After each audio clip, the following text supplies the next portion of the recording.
Good morning बच्चों। Unit 2 मतलब unit 1 हमने ख़त्म कर दिया। यूनिट 2 में आपको 3 चैप्टर पढ़ने हैं, morphology of flowering plants, anatomy और स्ट्रक्चरल ऑर्गेनाइजेशन इन एनिमल्स। ठीक है, तो यहाँ पर हम लोग आज पढ़ेंगे मॉर्फोलॉजी ऑफ फ्लावरिंग प्लांट्स। ठीक है, और हम लोग तो जानते हैं कि हर एक यूनिट जब भी शुरू किया है एनसीईआरटी, किसी न किसी एक साइंटिस्ट का नाम लिया है। यहाँ पर नाम लिया है कैथरीन ईसू का। ठीक है, देखिए ये साइंटिस्ट हैं कैथरीन ईसू। ये यूक्रेनियन साइंटिस्ट हैं, यूक्रेन में जन्मे थे, मगर इनकी पढ़ाई जर्मनी में होती है, रसिया और बाद में जर्मनी में ये डॉक्टरेट की डिग्री। He studied agriculture in Russia and Germany और रिसीव करते हैं डॉक्टरेट डिग्री यूनाइटेड स्टेट्स से।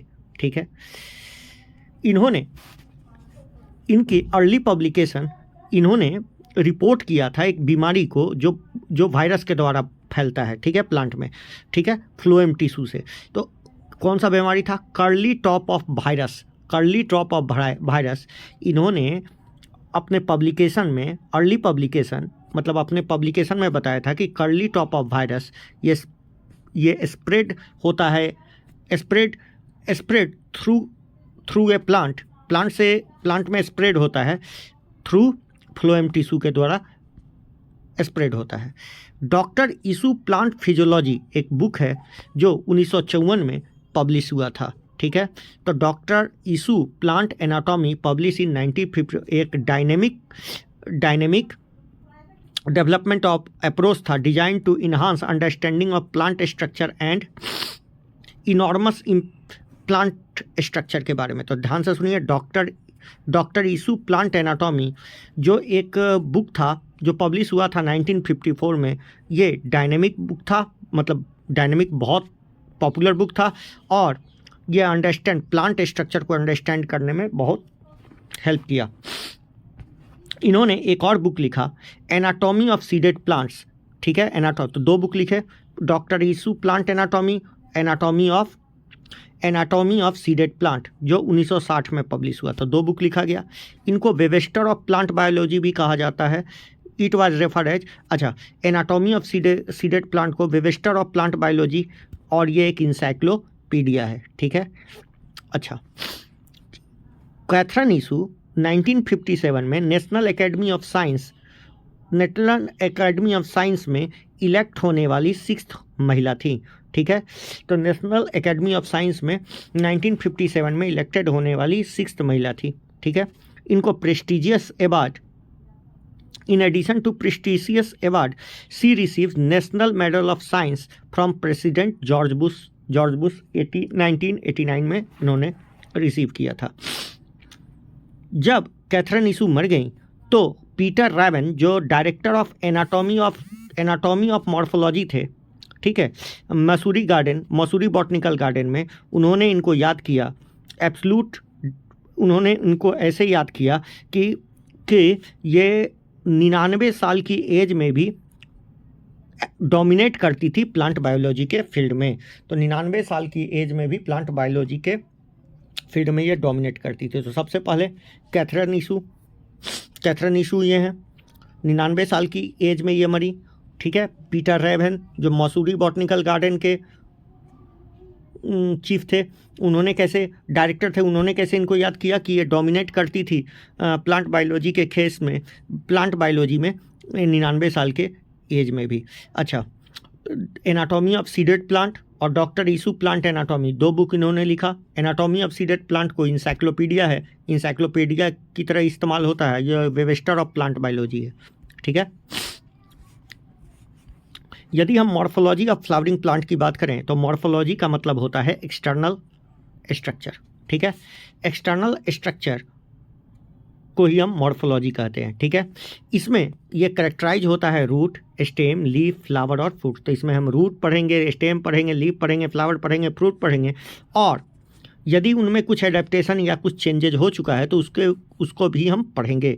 यदि उनमें कुछ एडेप्टेशन या चेंजेज हो चुका है तो हम उनको भी पढ़ेंगे इन्वायरमेंट के द्वारा। यदि उनमें कुछ एडेप्टेशन या चेंजेज हो चुके हैं, ठीक है, तो उनको भी, जैसे एडेप्टेशन या चेंजेस का मतलब कहीं पर स्टेम मॉडिफाई होकर थॉर्न हो गया है, कहीं पर रूट, कहीं पर स्टेम मॉडिफाई होकर क्लाइंबिंग ऑर्गन बन गया है due to various habitat for protection, climbing और स्टोरेज की वजह से। तो इन सभी को भी हम इसमें पढ़ेंगे। पहला जो टॉपिक है द रूट, ठीक है, रूट को पढ़ते हैं। तो देख लीजिए इसमें हमको पढ़ना क्या क्या है, पहले पढ़ लेते हैं।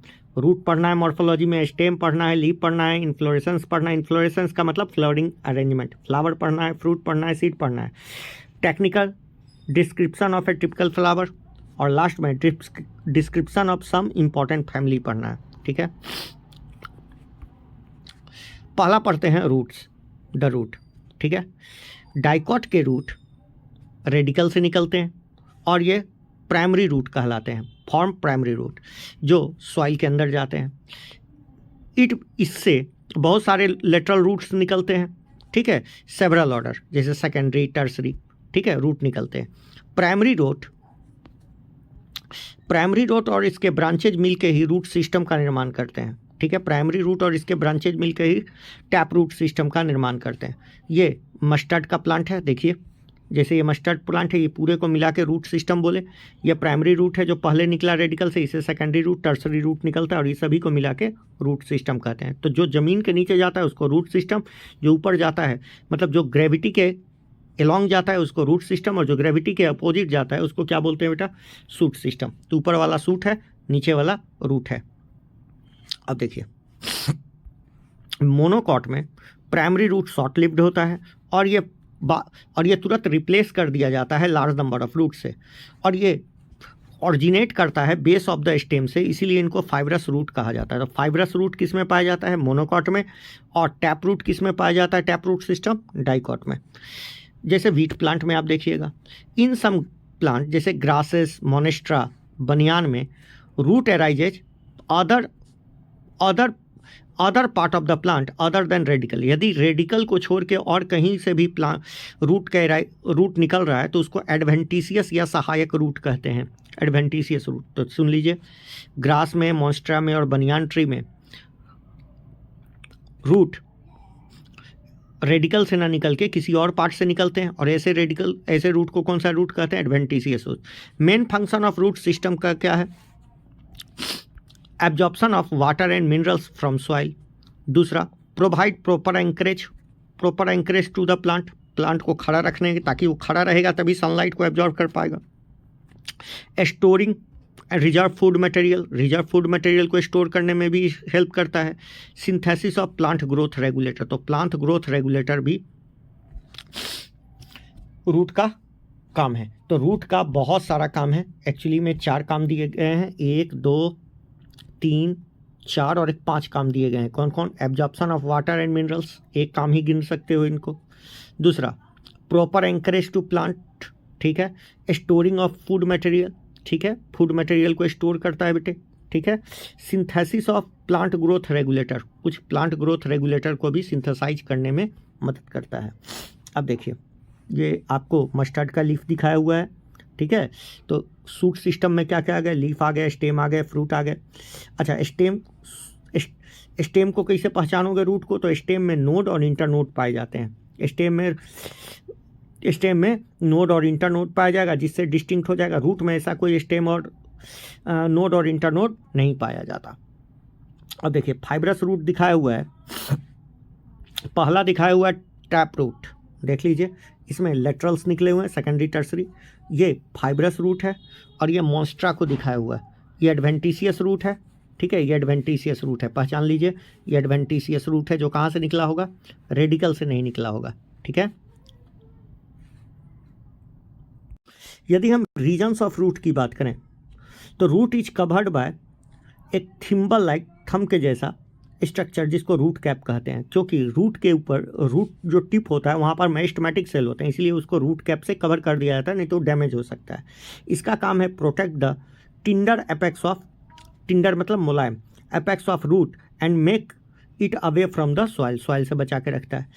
कुछ millimetre above the root cap जो रीजन ऑफ मेरिस्टेमेटिक एक्टिविटी होता है, मतलब यहाँ मेरिस्टेमेटिक जोन होता है जहाँ पर क्या होता है बेटे, सेल्स डिवाइड करते हैं, ठीक है। The cells of this region very small होते हैं, थिन वॉल्ड होते हैं और डेंस प्रोटोप्लाज्म होता है, इसलिए रैपिड डिवीजन करते हैं, रैपिडली डिवाइड करते हैं। सेल्स प्रॉक्सिमल टू दिस इन, इसके ऊपर के जो सेल ये थोड़े बड़े हो जाते हैं, इलोंगेट हो जाते हैं और इनलार्ज हो जाते हैं, थोड़े लंबे हो जाते हैं और बड़े हो जाते हैं, और ये ग्रोथ में हेल्प करते हैं। ऐसे को बोलते हैं जोन ऑफ इलोंगेशन। तो दो जोन हो गया, पहला कौन सा हो गया, रीजन ऑफ मेरिस्टेमेटिक और रीजन ऑफ इलोंगेशन। अब देखिए, cells of elongation zone gradually differentiate करके मैच्योर कर जाते हैं, इसको रीजन ऑफ मैच्योरेशन कहते हैं, और रीजन ऑफ मैच्योरेशन से ही रूट हेयर का फॉर्मेशन होता है। तो ध्यान से सुनिए, द रीजन, अच्छा, रीजन ऑफ मैच्योरेशन, ठीक है, कहता है the cells of elongation gradual differentiate, hence this zone proximal to elongation, मतलब इलोंगेशन के ऊपर proximal, called maturation zone. From this region epidermal cells of fine delicate thread like structure grow करता है, जिसको रूट हेयर्स बोलते हैं। तो root hair कहाँ से निकलता है, zone of region of maturation से, ठीक है। इसका काम है रूट हेयर सरफेस एरिया को बढ़ा देता है, इसलिए help in water absorption and mineral absorption from soil. तो देख लीजिए ये फोटो, और ये फोटो को रट लेंगे, ठीक है। आपसे जोन पूछा जा सकता है, सब चीज पूछा जा सकता है, तो ध्यान से देखें।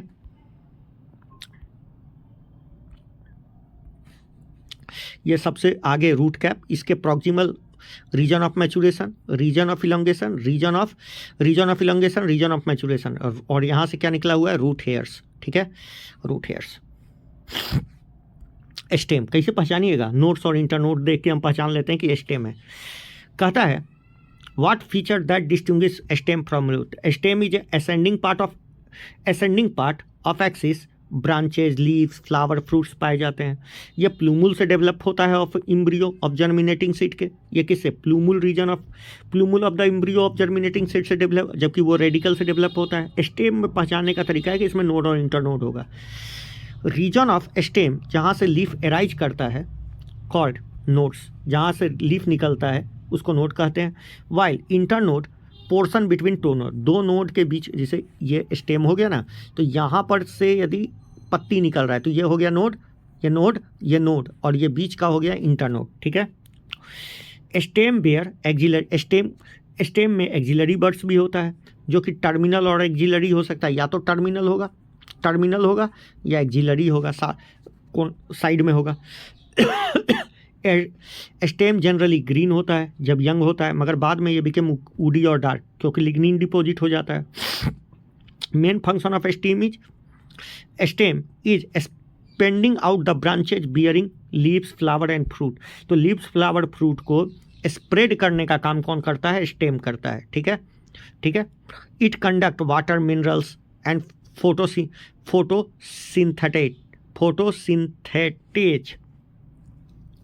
तो stem, it conduct water, mineral and photosynthesise.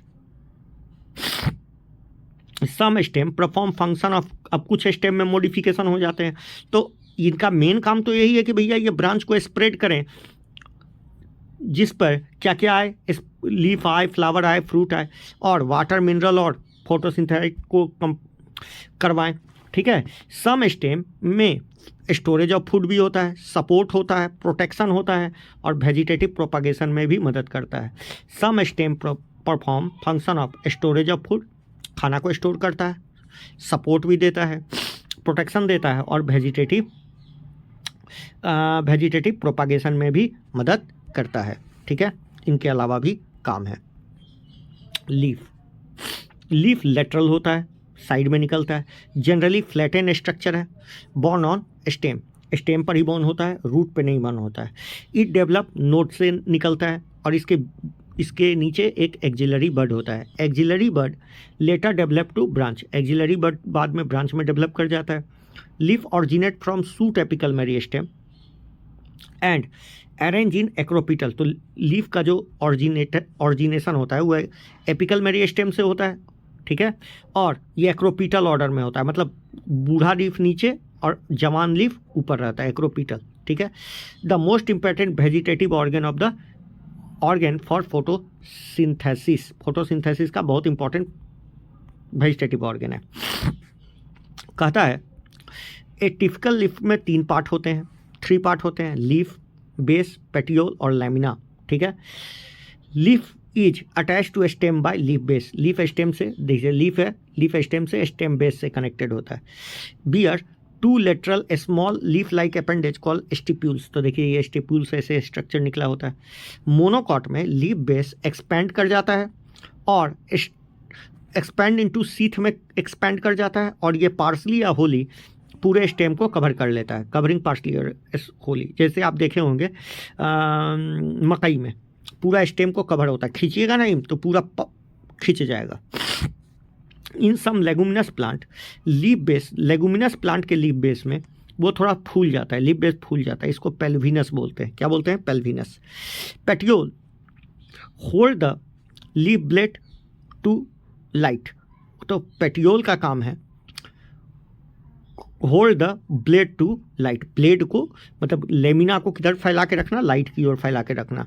Long cylindrical petiole allow leaf blade to flutter in the wind, flutter होगा तो कूलिंग भी हो जाएगा जल्दी से, ठीक है। There by cooling the leaf and fresh air to leaf surface and bring fresh. तो लंबा जो पेट्रियोल होता है वो लीफ ब्लेड को फ्लैटर करने में मतलब लहराने में मदद करता है, जिससे लीफ कूल भी हो जाता है, और क्या हो जाता है बेटे? लीफ कूल भी हो जाता है और नया हवा उसके पास आती है तो ऑक्सीजन मतलब एक्सचेंज ऑफ गैसेज जल्दी जल्दी होता है। लेमिना और लीफ बेस आर ग्रीन होता है, expand part of the leaf, और इसमें क्या होता है? भेन होता है और भेनलेट्स होते हैं। भेन से छोटे छोटे जो निकले होंगे वो भेनलेट्स का है। There is usually a midrib prominent, midrib prominent vein पाया जाता है which is known as midrib. एक बड़ा सा भेन पाया जाता है जिसको मिडरिप कहते हैं। भेन का काम है यह rigidity to the leaf blade and act as a channel support of water, mineral and food material. और ये चैनल है किसका? वाटर, मिनरल और फूड मटेरियल के ट्रांसपोर्ट का। Shape, margin, apex, surface, extend और incision vary in different leaves. तो याद रखिएगा लीफ का जो शेप होता है, मार्जिन होता है, एपेक्स होता है, सरफेस होता है, and extension of incision of lamina very in leaves.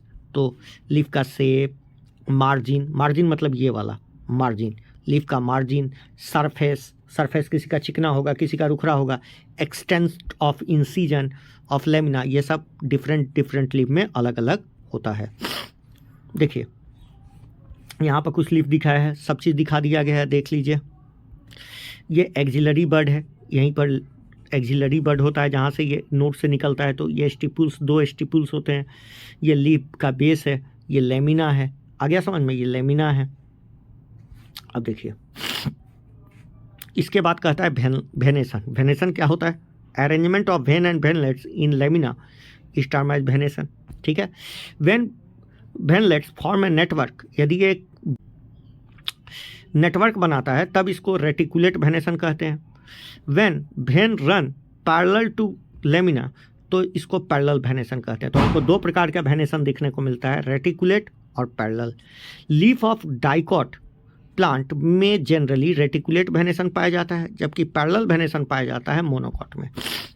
Reticulate venation पाया जाता है डाइकॉट में और पैरेलल वेनेसन पाया जाता है मोनोकॉट में।